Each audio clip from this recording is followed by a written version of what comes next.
There are fewer than 300 days left before Britain leaves the European Union, and British business leaders are becoming increasingly concerned about the lack of clarity that's coming from the government over precisely what terms there will be when the UK departs in March 2019. Here behind me in Parliament, debates are continuing about the nature of the departure, and particularly around the question of whether Britain should leave the customs union and what its relationship should be with Europe's single market. At an FT Live conference, we were able to hear the views of a number of business leaders on either side of the debate. There was Jürgen Meyer of UK Siemens, Charlie Mayfield of John Lewis, and then on the other side, representing much more of the Brexiter view, John Mills of the consumer exporting company JML. Here's what they had to say.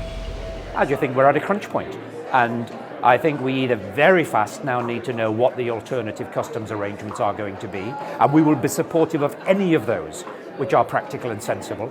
But if there aren't any that can be made to work, our position is clear: we remain in the customs union. At the moment, if we import salad leaves from Spain, for example, they can be on the shelves with 5 days shelf life because we have frictionless borders. If we had to impose plant and animal inspections on those products, that would take as much as 2 days out of that shelf life, almost half of that shelf life. And that's just one small example. There are many others, and this would magnify across the economy in a pretty dramatic way. Well, I think the problems about customs and the border are very easy to exaggerate. The paperwork that you have to have if you have either free trade agreement or WTO rules compared to free movement are not all that different. I mean, the customs procedures are a little bit more complicated, but with goodwill, expenditure of some money, not a huge amount, and with modern technology, I would have thought these problems really ought to be soluble. We actually already tell customs what's going to be passing the border before it passes the border.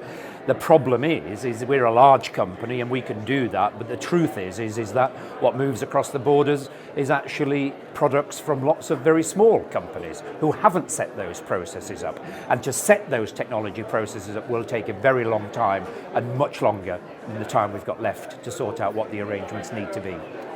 This whole debate has been the most political that we've seen in a generation. And I think, frankly, the political heat of this debate is getting in the way of sensible, pragmatic approaches to secure the best future for the UK. I think looking ahead, Brexit is not going to be such a big deal as a number of other possible things that could happen, depending on what economic policies internally the UK adopts, or what might happen in the outside world with, I don't know, Italian banks, with the Eurozone, with what's happening in Saudi Arabia, North Korea. I think there are lots of external threats and internal possibilities which are going to have much more influence over the way the economy goes than Brexit will. There is an increasing frustration, quite frankly, and I think people are going to be raising the temperature on really wanting to know what the practicalities are of us being able to continue to do our business efficiently here in the UK. The big question in the next few weeks and months is going to be the extent to which the UK government, Theresa May on the one hand, and the European Union on the other, are going to be able to compromise to get some kind of deal. If the British are prepared to make further moves, saying that they will be long-term members of a customs union, that they are prepared to have regulatory alignment in goods within the single market, prepared to accept the rule of the European Court of Justice in those areas, and pay a bit more money to the EU, then I think there could be room for some kind of deal. But on the other hand, the Europeans are going to have to accept that there will have to be perhaps some compromise on what they call the indivisibility of Europe's four freedoms.